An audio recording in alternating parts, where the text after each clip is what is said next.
Hello everyone, आज आपण SY.BCom semester 3 corporate accounting या सब्जेक्टमधील chapter number 2 internal reconstruction illustration number 12 page number 2.58 पाहणार आहे। सर्वात प्रथम आपण क्वेश्चन रीड करून घेऊया। The following was the balance sheet of Lakmac limited Ludhiana as on 31 March 2024। आपल्याला बॅलन्स शीट दिलेली आहे, त्याच्यामध्ये share capital issued and subscribe and paid up capital 12,000 equity shares of ₹10 each. Number of equity shares आहेत 12,000, एक shares आहे 10 रुपीजचा, capital आहे 1,20,000। Less calls in arrears ₹3 per shares on 3,000 shares.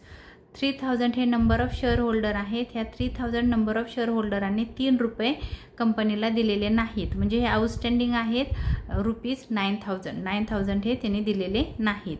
त्याच्यानंतर आहे सन्ड्री क्रेडिटर्स आणि प्रोव्हिजन फॉर टॅक्सेशन, ही तुमची current liability आहे। Goodwill ही तुमची इंटेंजिबल ॲसेट आहे। लँड अँड बिल्डिंग मशिनरी ही तुमची फिक्स ॲसेट आहे। प्रिलिमिनरी एक्सपेन्सेस ही तुमची इंटेंजिबल ॲसेट म्हणा किंवा फिक्टिटियस ॲसेट आहे। स्टॉक, बुक डेट्स म्हणजे डेटर्स, कॅश ॲट बँक ही तुमची करंट ॲसेट आहे। प्रॉफिट अँड लॉस हा तुमचा फिक्टिटियस ॲसेट आहे। ते इथं तुम्हाला बॅलन्स दिलेला आहे, म्हणजे टोटल प्रॉफिट अँड लॉस तुमचा 20,800 आहे। पुढे ॲडिशनल इन्फॉर्मेशनमध्ये सांगितलेलं आहे the director had a valuation made of a machinery and, म्हणजे व्हॅल्युएशन दिलेलं आहे मशिनरीचं किती झालं ते, and found it overvalued by ₹10,000। Overvalued, आता इथं नीट समजून घ्या। ओव्हर व्हॅल्यूड म्हणजे ती डेप्रिसिएट झालेली आहे 10,000नी। ओव्हर व्हॅल्यूड झाली म्हणजे काय झालं, डेप्रिसिएट झाली म्हणजे काय झालं तर रिड्यूस झाली। तर तुम्ही तिथं लिहून ठेवा, मेन्शन करा, ओव्हर व्हॅल्यूड म्हणजे रिड्यूस झालेली आहे 10,000 रुपीजनी। तर मशिनरीची व्हॅल्यू बघा इथे किती आहे 50,850, तर 10,000 रुपयांनी त्याची व्हॅल्यू कमी झाली। तर मग आपण त्याचं काय करणार आहोत, कॅपिटल रिडक्शन अकाउंटच्या डेबिट साईडला इथं ॲसेट कमी झाली की तुम्ही ह्या साईडला मेन्शन करता, म्हणून तुम्ही इथं म्हणणार आहात टू मशिनरी।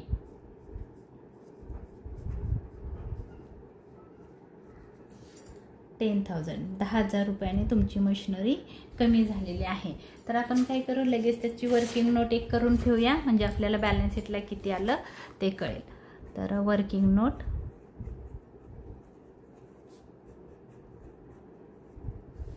एक आहे मशिनरीची व्हॅल्यू होती बुकमध्ये दिलेली आहे, बघा इथं तुमच्या सांगितलेलं आहे 50,850। 50,850 त्यातून त्यांनी सांगितलं 10,000नी ती रिड्यूस झाली, म्हणजेच ओव्हर व्हॅल्यूड म्हणजे डेप्रिसिएशन। तर अमाऊंट आली तुमची 40,850, ही तुमच्या बॅलन्स शीटला येईल। तर ही अमाऊंट तुमच्या बॅलन्स शीटला येणार आहे। तर आपण काय करू, लगेच इथं बुकमध्ये पेन्सिलने मेन्शन करून ठेवूया की मशिनरी किती राहिलेली आहे, तर 40,000, हे बघा हे 40,850 असं आपण लिहून ठेवलं, म्हणजे मग नंतर बॅलन्स शीट प्रिपेअर करायला इझी जातं। तर आपण कॅपिटल रिडक्शनला ते इथं लिहिलेलं आहे की मशिनरी 10,000नी रिड्यूस झाली। त्याची जर्नल एंट्री आपल्याला करायची आहे। मग पहिली जर्नल एंट्री कॅपिटल रिडक्शन अकाउंटच्या डेबिटला लिहिलेलं आहे, म्हणजे capital reduction account debit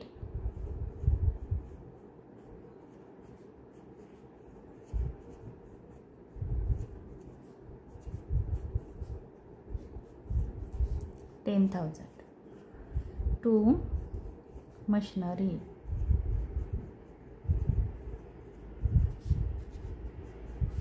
credit 10,000 being machinery overvalued by ₹10,000। 10,000 रुपयाने बाय लिहिले मी, म्हणजे 10,000 रुपयाने 10,000 मशिनरी ओव्हरव्हॅल्यूड बाय ₹10,000। 10,000 रुपयांनी मशिनरीची व्हॅल्यू कमी झाली। आपण इथं नरेशन लिहून टाकलं। आता आपण नेक्स्ट ॲडजस्टमेंट पाहूया।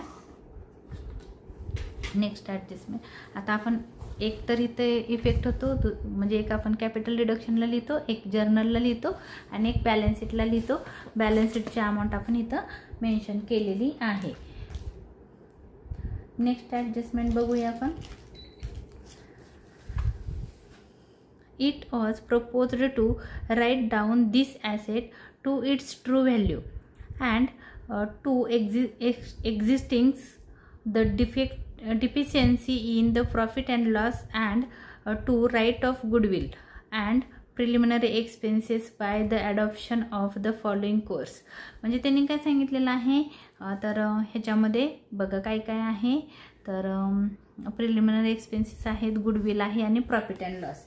तर हे जे ॲसेट्स आहेत हे राईट डाऊन झालेले आहेत. राईट डाऊन म्हणजे रिटर्न ऑफ झालेले आहेत, म्हणजे ह्याची व्हॅल्यू 0 झाली. कशाची, तर गुडविल. मग गुडविल हे बॅलन्स शीटला येणार नाही म्हणून मी क्रॉसची साईन मारली. प्रिलिमिनरी एक्सपेन्सेस हे पण बॅलन्स शीटला येणार नाही म्हणून मी क्रॉसची साईन मारली. आणि प्रॉफिट अँड लॉस हे पण बॅलन्स शीटला येणार नाही म्हणून मी त्याला क्रॉस केलं. पण ते रिटर्न ऑफ झालेलं आहे किंवा राईट डाऊन झालेलं आहे, त्याची जर्नल एंट्री पण होणार आहे आणि त्याचं कॅपिटल रिडक्शनला पोस्टिंग पण होणार आहे.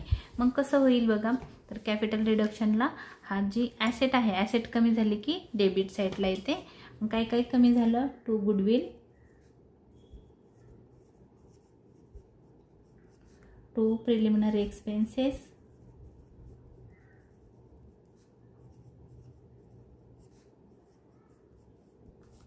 आणि टू प्रॉफिट अँड लॉस.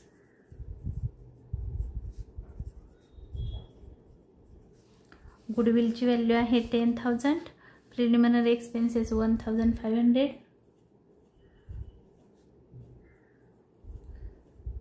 आणि प्रॉफिट अँड लॉस आहे 20,800.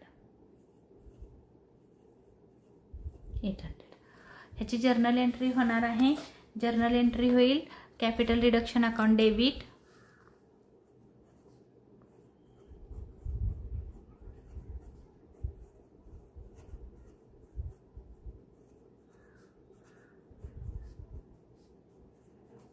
to goodwill,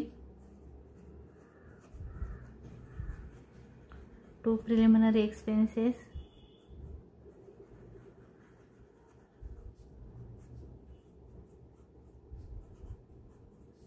to profit and loss.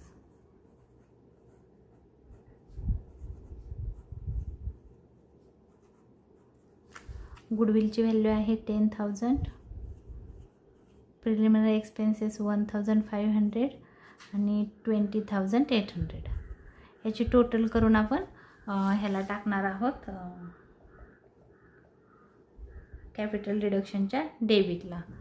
तर अमाऊंट येणार आहे 10,000 प्लस 1,500 प्लस 20,800. अमाऊंट आहे 32,300. एवढ्याने कॅपिटल रिडक्शन अकाउंट तुमचा हे झालेला आहे डेबिट. तर आपण आपल्या पद्धतीनं करत जायचं, बुकच्या पद्धतीने जर्नल एंट्र्या करू नका. ते कंबाईन करतात एकदम, आपल्याला ते एकदमच ते कॅपिटल रिडक्शनवरून डायरेक्ट जर्नल एंट्र्या करतात, म्हणून त्यांच्या एंट्री आणि आपल्या एंट्र्यामध्ये फरक पडतो. आपण इथं लिहायचं आहे being goodwill, preliminary expenses,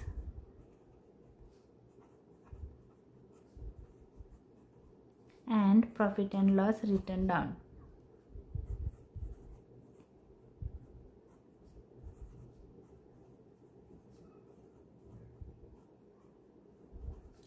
return of म्हणलं तरी चालेल.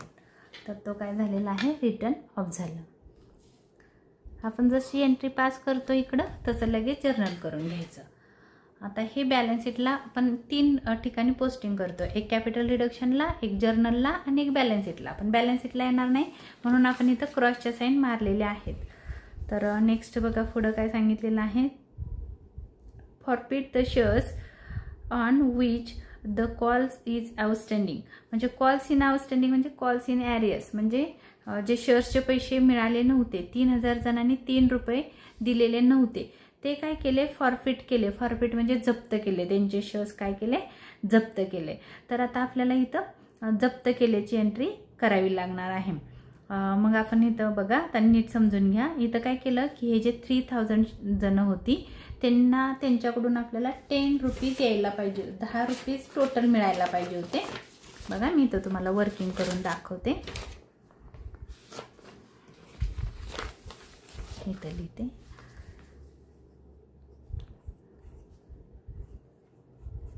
Calls in ॲरियर्स. 3000 हे नंबर ऑफ शेअर होल्डर होते. इक्विटी शेअर म्हणू आपण, इक्विटी शेअर.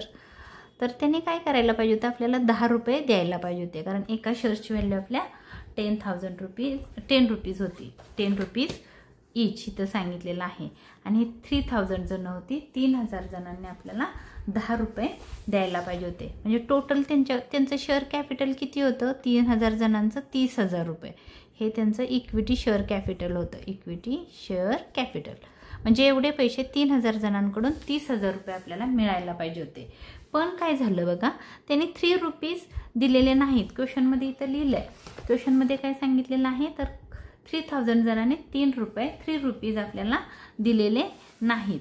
म्हणून आपण इथं काय करणार आहोत, 3000 हे नंबर ऑफ शेअर्स आहेत. नंबर ऑफ शेअर्स त्यांनी काय केलं की आपल्याला 3 रुपये नाही दिले. म्हणजे किती नाही दिले, 3 3 जा 9, 9000 रुपीज नाही दिले. ॲरियर्स आहे, ॲरियर्स आहे 9000 रुपये त्यांनी आपल्याला दिले नाहीत. कशाचे, तर शेअर कॉलचे पैसे. कॉल म्हणजे हप्त्याने आपण त्यांच्याकडून 10 रुपये मागवणार होतो, त्यातले त्यांनी 9,000 रुपये दिलेले नाहीत. ह्याला आपण 1 म्हणू, ह्याला आपण 2 म्हणू, आणि अजून एक आपल्याला करायचं आहे ते 3 म्हणू. मग 3000 जणांनी आपल्याला दिले किती, त्यांनी आपल्याला द्यायला पाहिजे होते 10 रुपये, त्यातले 3 रुपीज नाही दिले, म्हणजे त्यांनी 7 रुपीज आपल्याला दिले. हे आपल्याकडं रिसिव्ड झालेले आहेत. रिसिव्ड 7 रुपीज म्हणजे 3000 जणांनी आपल्याला 7 रुपीज दिले. म्हणजे 7 3 जा 21,000 हे पैसे आपल्याकडं आलेले आहेत. मग काय केलं आपण, आता हे नीट समजून घ्या. आपण जप्त कुठले करू, आपल्याला मिळालेले पैसे आपण जप्त करू शकतो का, ते देणार नाहीत ते कसे जप्त करणार, त्यांनी आपल्याला दिलेच नाहीत, हे आपण जप्त नाही करू शकत. तर हे त्यांनी दिलेले पैसे आपण परत करणार नाही. किती पैसे त्यांना परत करणार नाही, तर 21,000 रुपीज त्यांना आपण परत करणार नाही. ह्याला म्हणायचं हे आपण जप्त केले. जप्त केले म्हणजे काय म्हणायचं, शेअर फॉरफिटेड.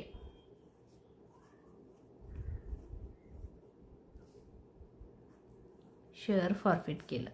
फॉरफिट केलं म्हणजे काय केलं, तर जप्त केलं. तर ह्या तिघांची एक एंट्री आपल्याला इथं करायची आहे, 1 2 3. तर तिघांची जर्नल एंट्री एक होणार आहे. कॅपिटल रिडक्शनला याचा इफेक्ट होणार नाही, कारण आपण रिडक्शन नाही केलं, शेअरची व्हॅल्यू कमी नाही केली, त्यांनी पैसे दिले नाहीत म्हणून त्यांचे शेअर्स आपण जप्त केले. तर जप्त केल्याची एंट्री आपण इथं करणार आहोत. डायरेक्ट एंट्री होईल, कॅपिटल रिडक्शनला काही इफेक्ट होणार नाही. तर बघा आता इथं एंट्री करताना तुम्हाला कशी करायची आहे, त्यांचं कॅपिटल किती होतं ते पहिलं लिहायचं आहे. आणि इथं इक्विटी शेअर कॅपिटल जो आहे तो आपला डेबिट होणार आहे, कारण शेअर्स आलेत आपल्याकडं परत म्हणून, म्हणजे त्यांनी आपल्याला पैसे दिले नाहीत म्हणून. नाहीतर equity share capital account credit होतो, कारण आपण जेव्हा गोज आउट करतो तेव्हा तो क्रेडिट होतो. म्हणून इथं लिहा इक्विटी शेअर कॅपिटल आता डेबिट होणार आहे, कारण आपल्याकडे शेअर्स आपण ते जप्त केलेत म्हणजे आपल्याकडे आले. Equity share capital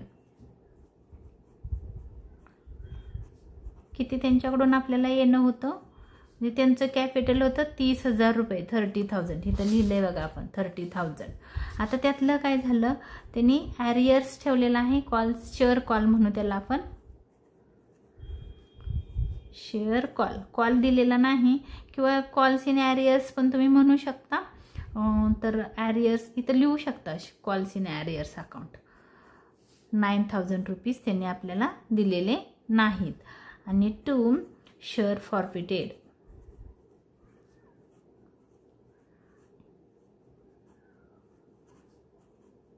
account credit. किती फॉरफिट केले आपण, जप्त किती केले, 21,000. तर हे लक्षात ठेवायचं आहे. आपण काय केलं, 3,000 शेअर्स फॉरफिट केले. B 3,000 equity shares, 3,000 equity shares for non payment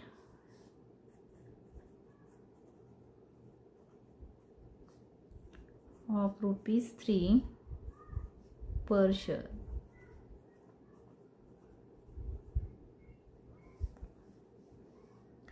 $3,000 equity shares forfeited लिहायला पाहिजे होतं इथं. बरं, 3,000 equity shares for non payment of ₹3,000 to be forfeited.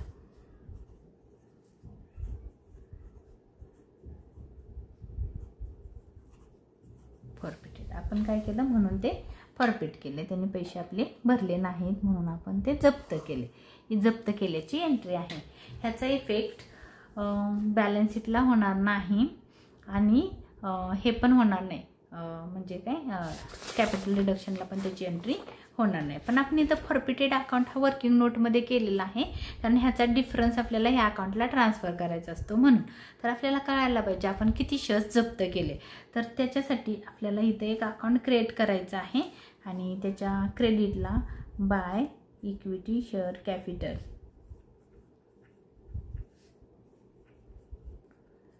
Equity share capital. आता बघा बरं, त्यांनी आपल्याला दिलेत किती पैसे, आपल्याकडे त्यांचं किती आहे इक्विटी शेअर.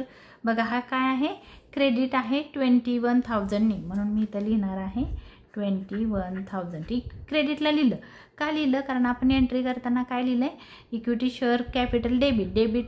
क्रेडिटवाल्याला डेबिटचं नाव लिहितं म्हणून मी इथं नाव लिहिलं इक्विटी शेअर कॅपिटल. आणि हा काय झालेला आहे, क्रेडिट झाला आहे म्हणून क्रेडिट साईडला 21,000 अमाऊंट मी पुट केले. तर नेक्स्ट एंट्री आपल्याला करायची आहे.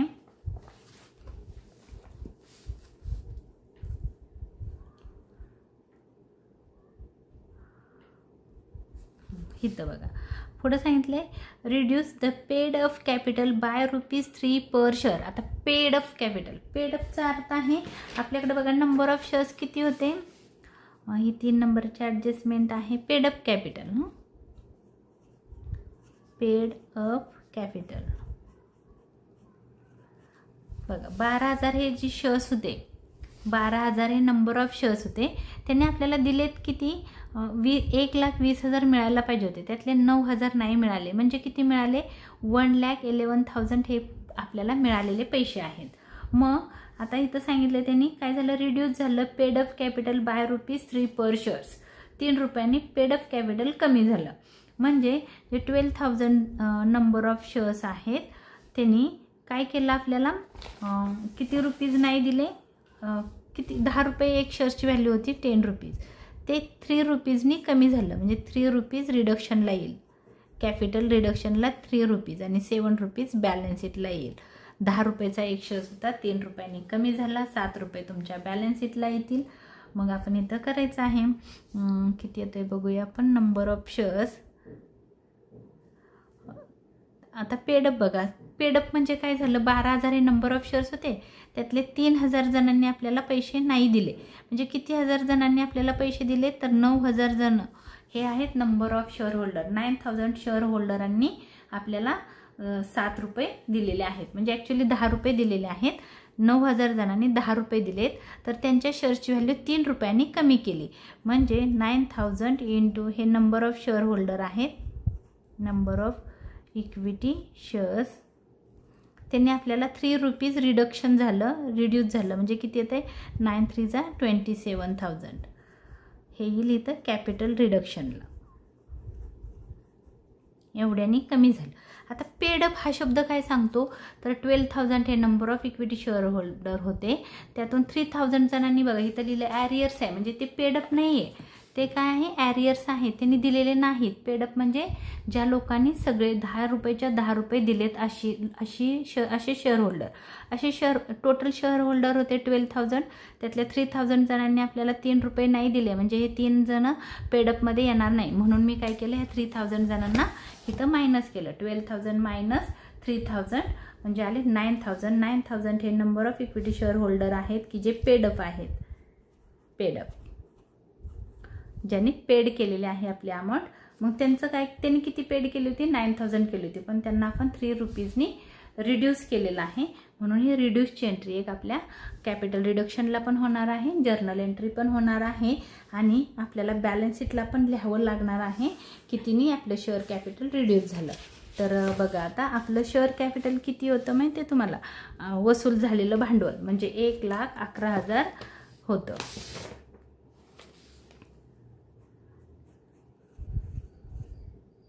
1,11,000 त्यातले 21,000 किती आहेत 27,000 त्यातले थांबा इथे 1,11,000 मायनस 27,000 ते रिड्यूस झालं. मग किती राहिलं बघा 7 8 9 10 11 4 3 8 आणि 4 8 9 10 11 84,000 हे येईल तुमच्या बॅलन्स शीटला. हे झालं रिडक्शन, एवढ्याने रिडक्शन झालं. म्हणजे आपलं जे इक्विटी शेअर कॅपिटल आहे हे एवढं 84,000 बॅलन्स शीटला येईल, 27,000 कॅपिटल रिडक्शनला येईल. हे लक्षात ठेवा. हे पेड अप कॅपिटल आहे आपलं 1,11,000 रिड्यूस झालं त्यातनं 27,000 राहिले किती 84,000. 84,000 आपण काय करू इथं बुकमध्ये मेन्शन करून ठेवू म्हणजे हा अमाऊंट कट होईल आणि इथं येईल 84,000 बॅलन्स शीटला आणि 27,000च्या आपण रिडक्शनला एंट्री करणार आहोत. तर कॅपिटल रिडक्शनला आपण लगेच एंट्री करून घेऊया. बाय इक्विटी शेअर कॅपिटल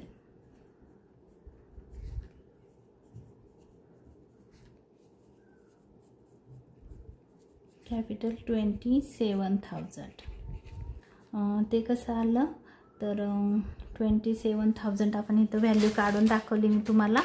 9,000 जणांनी 3 रुपये नाही दिले. 9,000 इंटू ₹3 9,000 जणांचे 3 रुपये आपण रिड्यूस केले म्हणजे आले 27,000. जी जर्नल एंट्री कशी होईल कॅपिटल रिडक्शनच्या क्रेडिटला म्हणजे इथे एंट्री येईल तुमची equity share capital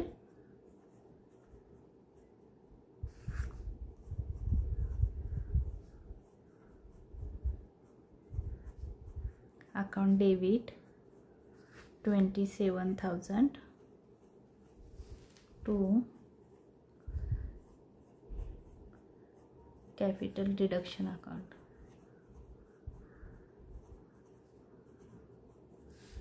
27,000 being capital इथं काय सांगितलं तसंच आपण क्वेश्चनमध्ये लिहून घेऊया. इथं आपल्याला असं सांगितलेलं आहे reduce paid up capital by ₹3 per shares. Paid up capital reduce by ₹3,000. Paid up capital reduce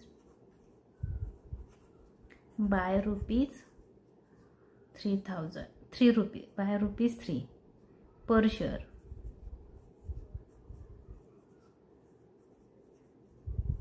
per share किंवा इच शेअर तुम्ही म्हणू शकता, इच पण लिहू शकता bye ₹3.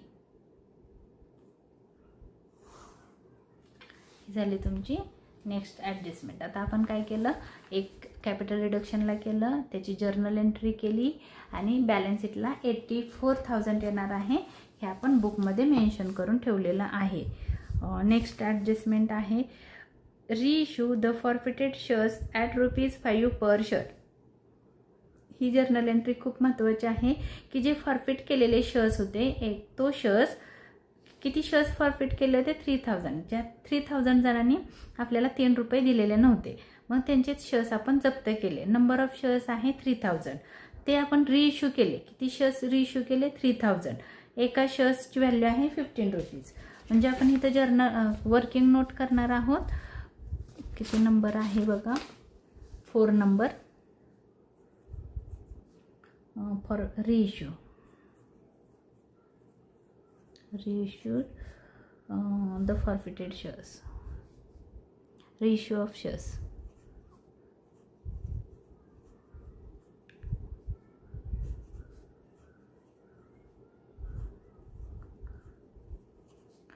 reissue of forfeited shares. मग किती शेअर्स होते तर नंबर ऑफ शेअर्स होते 3,000. इच कितीला आपण विकला तर ₹5 5 रुपयाला.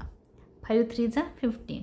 15,000 आपल्याकडे कॅश कम्स इन झाली याला आपण बँक म्हणणार आहोत आणि पैसे आले म्हणून बँक अकाउंट तुमचा डेबिट होणार आहे.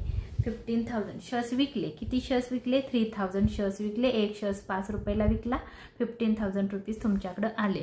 आता मग काय झालं पैसे आले आणि इक्विटी शेअर्स गेले तर आता इथं ना थोडंसं बघा, इक्विटी शेअर्स किती गेले तर 27,000 रुपयाचे शेअर्स होते. सॉरी 27 नाही, किती रुपीज दिले नव्हते त्यांनी, 3000 जणांनी, 1 मिनिट, 3000 जणांनी आपल्याला 3 रुपये नाही दिले. म्हणजे दिले किती त्यांनी, 7 रुपये दिले. दिले किती बघा, त्यांनी द्यायला पाहिजे होते 10 रुपये, त्यातले त्यांनी 3 रुपये नाही दिले, म्हणजे 7 रुपये दिले. 7 रुपये हे आपल्याला मिळालेले आहेत.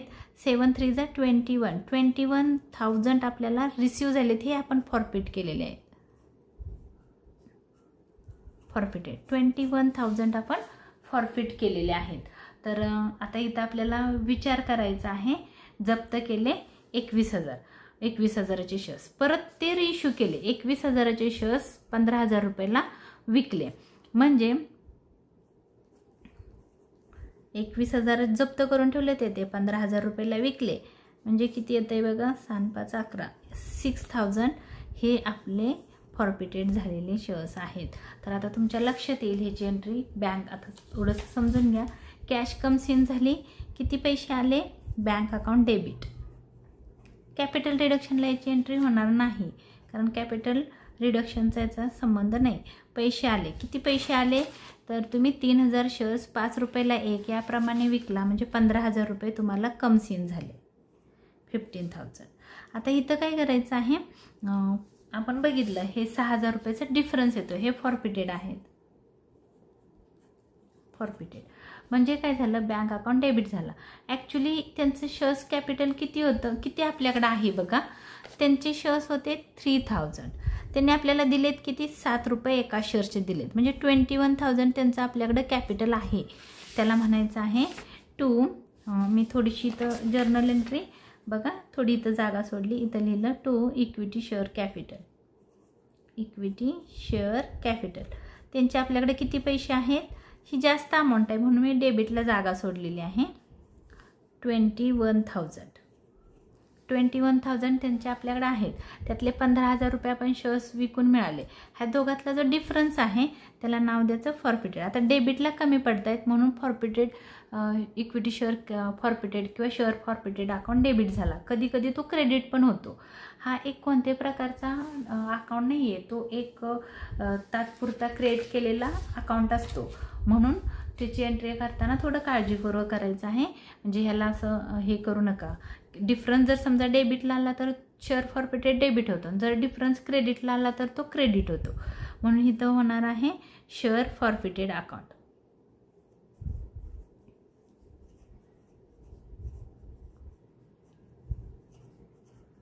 डिफरन्स आहे 6,000.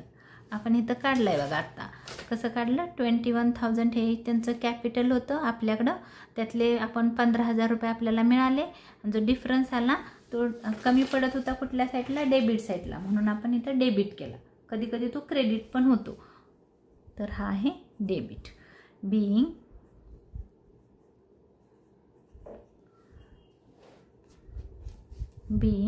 रिइश्यू फॉरफिटेड शेअर्स रिइश्यू.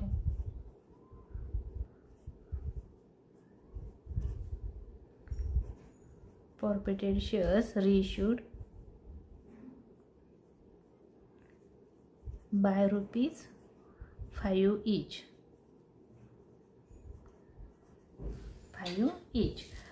आपण 5 रुपयाला एक या प्रमाणात जप्त झालेले शेअर्स विकले, फॉरफिटेड शेअर्स विकले. ही नीट समजून घ्या. पैसे मिळाले आपल्याला 15,000, त्यांचे आपल्याकडे होते 21,000. या दोघातला डिफरन्स आला, त्याला नाव दिलं शेअर फॉरफिटेड. आता हे माहितीत आपल्याला शेअर फॉरफिटेड हा काय झालेला आहे, डेबिट. मग डेबिट साईडला क्रेडिटवाल्याचं नाव येईल इक्विटी शेअर कॅपिटल. मग इथं आहे अमाऊंट येईल 6,000. 6,000नी तो डेबिट झाला, म्हणून आपण इथं ओपन केलेला आहे शेअर फॉरफिटेड अकाउंट. त्याच्या डेबिटला लिहिणार आहोत 6,000 आणि हा डेबिट आहे तर त्याला क्रेडिटवाल्याचं नाव लिहिणार आहोत टू इक्विटी शेअर कॅपिटल.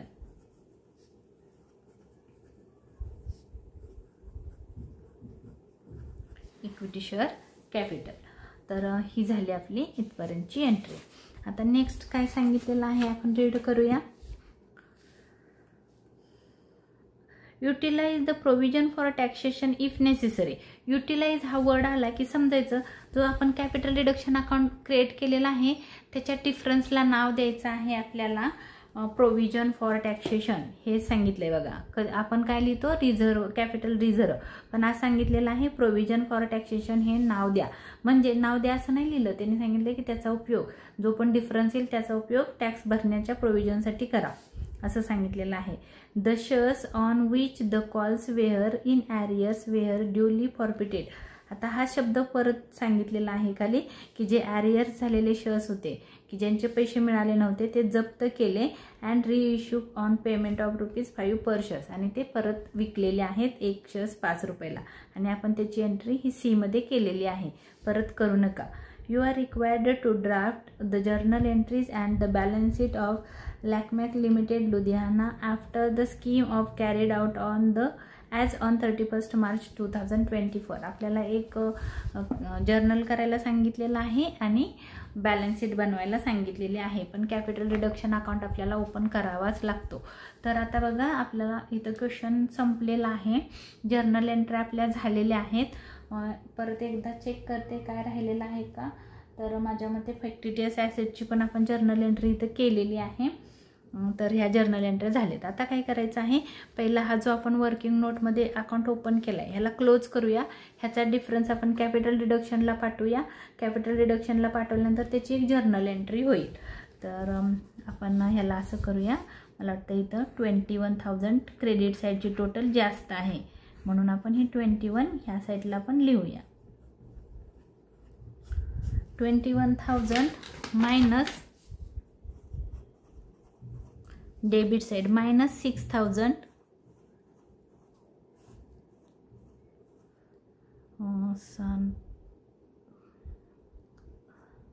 सन 5 11 15,000 हा डिफरन्स आला. त्याला नाव द्या कॅपिटल रिझर्व.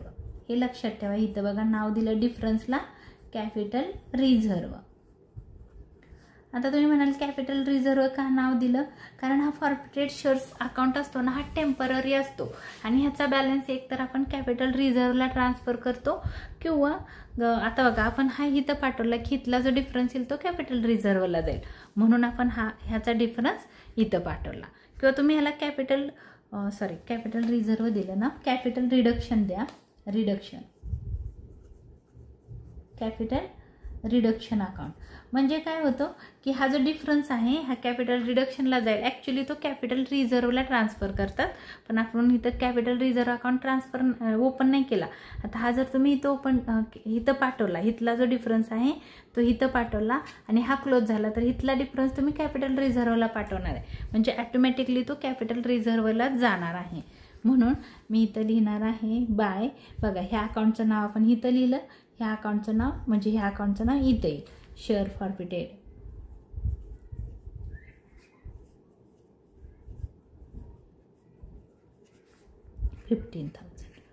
आता याची जर्नल एंट्री आपल्याला करावी लागेल, म्हणजे शेअर फॉरफिटेडच्या डेबिटला. म्हणजे आपण इथं एक जर्नल एंट्री करणार आहोत 6 नंबरची. Share forfeited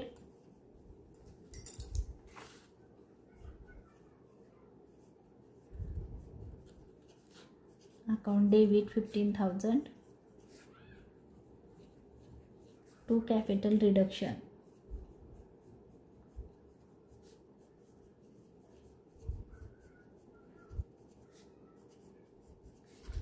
$15,000 being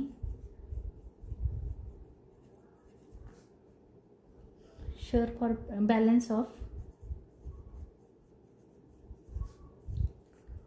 share forfeited account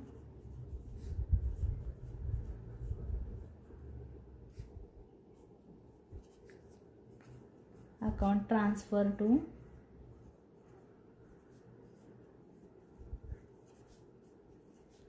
capital reduction account.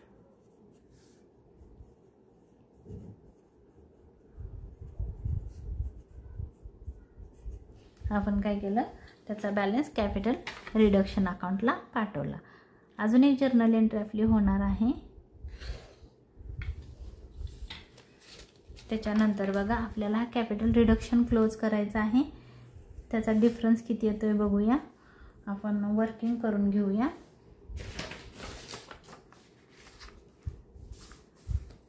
तर 27,000 प्लस 15,000 टोटल आली 42,000. 42,000 ही क्रेडिटची टोटल आहे. इथं नाव देऊया आपण बॅलन्स ऑफ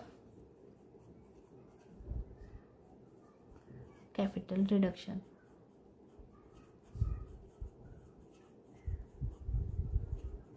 अकाउंट क्रेडिटचा बॅलन्स आहे 42,000. तर डेबिटचा बघूया किती येतोय. डेबिटचा 1,000 10 प्लस 10 20,000 20,000 प्लस 1,500 प्लस 20,800 42,300 हा डेबिटचा बॅलन्स आहे. 42,300 या दोघांचं मायनस केलं तर 300 येणार आहे. 42,000 तर डिफरन्स आला 300चा. ह्याला नाव आहे डिफरन्स. हा डिफरन्स आहे 300. त्याला नाव द्यायला सांगितलं आहे त्यांनी प्रोव्हिजन फॉर टॅक्सेशन. आता ह्या साईडची टोटल जास्त आहे, डेबिटची जास्त आहे. डेबिटची टोटल आहे 42,300. तर हीच टोटल आपल्याला इथं लिहायची आहे 42,300. आणि डिफरन्सला नाव द्यायचं आहे provision for taxation. Provision for taxation balancing figure.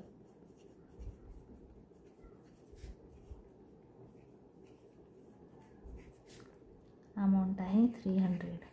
ह्याची जर्नल एंट्री एक होणार आहे आणि ही अमाऊंट तुमच्या बॅलन्स शीटला येणार आहे.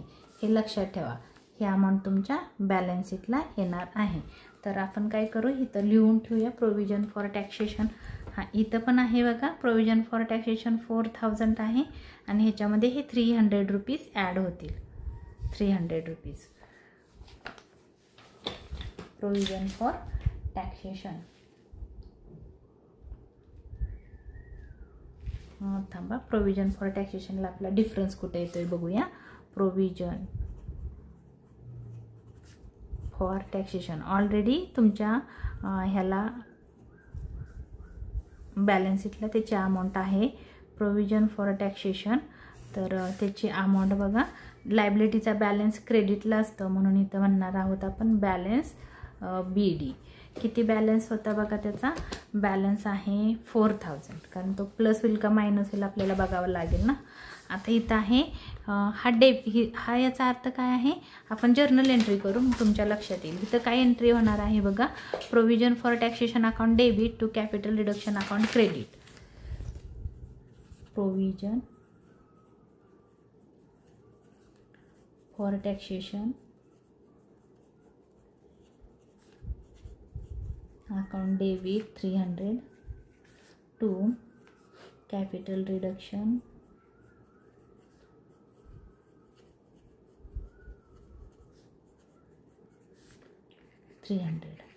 being difference of capital reduction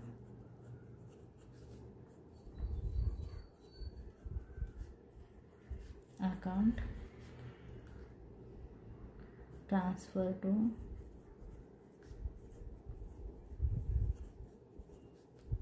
provision for taxation. Provision for taxation अकाउंटला डिफरन्स आपण ट्रान्सफर केला. आपल्या ह्या जर्नल एंट्र्या संपलेल्या आहे, पण थोडं प्रोव्हिजन फॉर टॅक्सेशनची तुम्हाला ॲडजस्टमेंट समजवते, नीट बघून घ्या. तर बघा इथं काय झालेलं आहे. इथं असं सांगितलेलं आहे की प्रोव्हिजन फॉर टॅक्सेशनचा 3,000चा बॅलन्स होता आणि इथं provision for taxation account debit आहे, म्हणजे डेबिट साईड ही आहे आणि ही क्रेडिट साईड आहे. क्रेडिटला लिहिणार आहोत आपण इथं कॅपिटल रिडक्शन अकाउंट. किती आहे तर 300 आणि जर तुम्ही ह्याला क्लोज केला तर बघा ह्या साईडला आहे 4000 आणि तिचा अमाऊंट इथे येणार 4000 आणि डिफरन्स किती आला तर 3700. म्हणजे काय केलं तुम्ही 4000 मायनस 3700 ह्या डिफरन्स आला. ह्याला म्हणायचं आहे बॅलन्स CD. बॅलन्स CD म्हणजे ही तुमच्या बॅलन्स शीटला येणार आहे 3700 हे तुमच्या बॅलन्स शीटला येणार आहेत. तर काय करूया आपण बुकमध्ये इथं मेन्शन करून ठेवूया. प्लस नाही होणार तर हे मायनस होणार आहेत. तर तुम्ही काय करा इथं मायनसचं साईन टाका किंवा मायनस केलेलीच अमाऊंट टाकून द्या. 4000ला गोल करा, राऊंड ऑफ करा आणि इथं लिहा 3700. म्हणजे मग तुमची बॅलन्स शीट प्रिपेअर करायला इझी जाईल. आता आपल्याला बॅलन्स शीट करायची आहे. आपल्या वर्किंग नोटच्या पेज आपल्याला कामाला येणार आहेत. तर आपण सर्वात प्रथम आपण कॅपिटल रिडक्शन क्लोज केला, शेअर फॉरफिटेड क्लोज केला, जर्नल एंट्र्या कंप्लीट केल्या. आता आपण लिहिणार आहोत बॅलन्स शीट. त्याच्यामध्ये फर्स्ट इथं लिहिणार आहोत equity and liability. Equity and liabilities. त्याच्यामध्ये ए म्हणूया आपण शेअर कॅपिटल. शेअर कॅपिटल त्याच्यामध्ये एकच आहे आपल्याकडे इक्विटी शेअर्सच आहेत. तर आता नीट समजून घ्या. जे आपल्याकडं एकूण टोटल शेअर्स होते 12000 इथं दाखवते तुम्हाला. आपल्याकडं नंबर ऑफ शेअर्स होते 12000. त्यातले 3000 आपण शेअर्स जप्त केले म्हणजे राहिले होते किती 9000. पण परत ते 3000 शेअर्स आपण परत विकले म्हणजे आपल्याकडे शेअर्सची व्हॅल्यू झाली 12000च. हे लक्षात ठेवा. तर नंबर ऑफ शेअर्स आहे 12000. Number of shares 12000.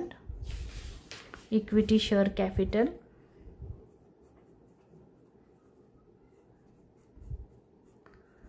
12000 equity share capital at ₹7 each. At ₹7. आता तुम्ही म्हणाल 7 कुठून आले तर 7 कसे आले बघा. 10 रुपयाचा एक फेस व्हॅल्यू होती त्याची 10 रुपये. बघा इथं दाखवते तुम्हाला. इथं सांगितलेलं आहे फेस व्हॅल्यू होती 10 रुपये आणि त्यांनी इथं सांगितले 3 रुपयांनी तो रिड्यूस झाला. 3 रुपीजनी रिड्यूस झाला म्हणजे कितीचा राहिला 7 रुपयाचा राहिला. 10 मधून 3 रुपीज रिड्यूस झाले म्हणजे 7 रुपीचा एक. तर इथं येईल नंबर ऑफ शेअर्स होते 12000 इक्विटी शेअर्स कॅपिटल ॲट ₹7 इच. आणि 12 सत्ती किती येते बघा 12000 इंटू 7. 12000 इंटू ₹7 84,000. आणि मला वाटतं एकच शेअर कॅपिटल आहे त्यामुळे आपण डायरेक्ट बाहेर लिहूया 84,000. आणि आपण इथं मेन्शन पण केलेलं होतं एका वर्किंग नोटमध्ये की 84,000 तुमच्या बॅलन्स शीटला येणार आहेत म्हणून. बघा इथं आपण मेन्शन केलेलं होतं 84,000 बॅलन्स शीटला येणार आहेत इक्विटी शेअर्स. तर हे झालं आपलं शेअर कॅपिटल. आपण आपल्या क्वेश्चनची बॅलन्स शीट ओपन करायची आहे आणि आपण इथं मेन्शन केलेलं आहे बघा. हे झालं इक्विटी शेअर कॅपिटल. आता इथं प्रेफरन्स शेअर्स नाही, डिव्हिडंड नाही, काय नाही. पण आपल्याला प्रोव्हिजन फॉर टॅक्सेशन लिहावं लागेल आणि मग हे लिहावं लागेल. तर नाही लिहिलं तरी चालेल कारण इक्विटी शेअर कॅपिटल नाही आहे. तर डायरेक्ट आपण ह्याच्यामध्ये बी लिहूया आणि करंट लायबिलिटी म्हणूया त्याला. Current liabilities. त्याच्यामध्ये एक आहे सन्ड्री क्रेडिटर्स.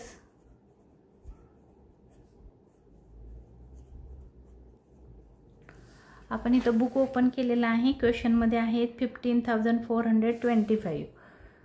15,425 आणि दुसरं आहे प्रोव्हिजन फॉर टॅक्सेशन.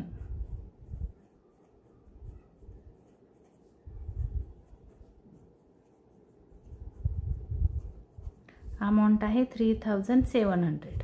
याची टोटल करू आपण 15,425 प्लस 3,700. अमाऊंट आली 19,125. तर बॅलन्स शीटला अजून काही नाही आहे. ह्याची टोटल आपण करूया किती येते बघू. हे प्लस 84,000. अमाऊंट आली 1,01,000. 125. चेक करते फक्त बरोबर आहे का. बरोबर आहे. तर ह्याला आपण म्हणू टोटल 1ची टोटल आहे ती. त्याच्यानंतर आपण इथं बी म्हणणार आहोत 1,03,125. ह्याला आपण इथं बी म्हणणार आहे 2 किंवा म्हणा ॲसेट्स. त्याच्यामध्ये एक आपण त्याला म्हणू नॉन करंट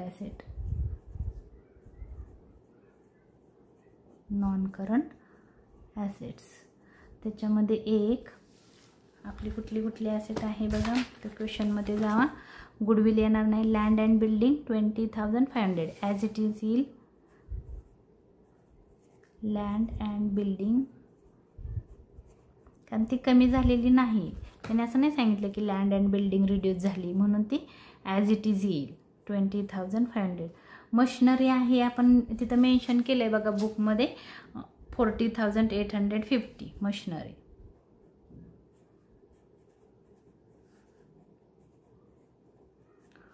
$40,850. दोनच फिक्स ॲसेट आहेत. आपण इथं बुकमध्ये लिहिलेलं आहे. तर आपण काय करू ह्याची टोटल करून बाहेर काढू. 20,500 प्लस 40,850 अमाऊंट आली 61,350. फिक्स ॲसेट झाली. आता आपण बघणार आहोत करंट ॲसेट. ह्याला आपण ए म्हणूया आणि ह्याला बी म्हणूया. करंट ॲसेट्स एक आहे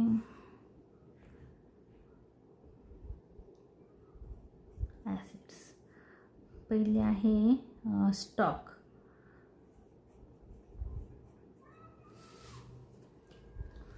स्टॉकची व्हॅल्यू आहे 10,275. 10,275. त्याच्यानंतर आहे बुक डेट्स. बुक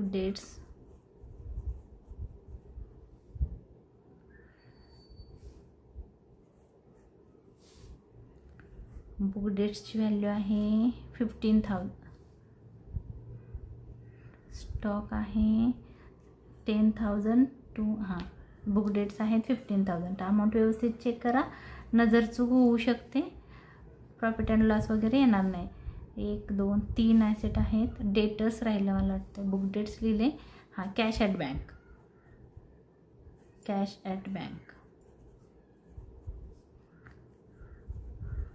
आता कॅश ॲट बँकचा बॅलन्स तुमचा बदलणार आहे का.